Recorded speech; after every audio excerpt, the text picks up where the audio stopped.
หัดวิชาแสงเลขาข้อ5ซึ่งคำถามพระเจ้าเฮามามีว่าอยู่ระหว่างภาคกลางและจุดหุง A ห่างจากกัน D เท่ากับ2เมตรเพิ่นวางหน่วยกลมกันแสง O มีรัศมี R เท่ากับ10เซนติเมตรเส้นสื่อ AO ตั้งฉากกับภาคกลางและระยะห่าง OA เท่า D จงคิดไล่รัศมี R ของหน่วยกลมอยู่ภาคกลางใน2กรณีที่1 D เท่ากับ1เมตรกรณีที่2 D เท่ากับ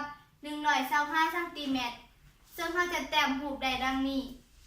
จุด A แม่นจุดหุงจุด B แม่นวัตถุกันแสงตัวนี้จะเป็นภาคกลาง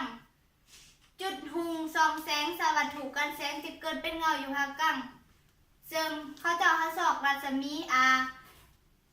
B ขีด O ขีดสิ่งที่เฮาหู D เท่ากับ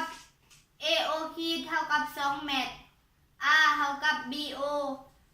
เท่ากับ10เซนติเมตรเขาจะสอบ B ขีด O ขีดใน2กรณีที่1 D1 เท่ากับ AO เท่ากับ1เมตร D2 เท่ากับ AO เท่ากับ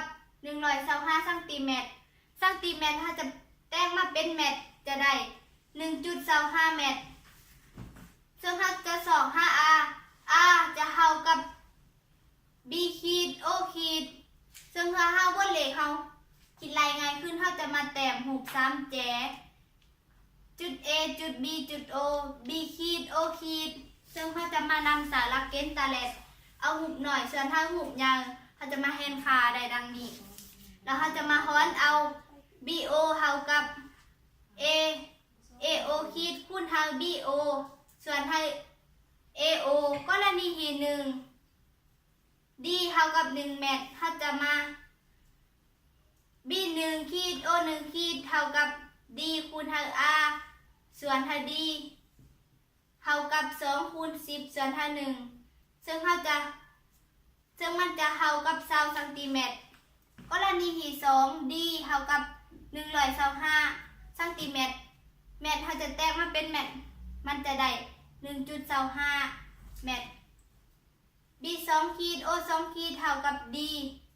คูณ R ส่วนถ้า D2 จะเท่ากับ2คูณ10ส่วนถ้า 1.25 ซึ่งจะเท่ากับ16 เมตร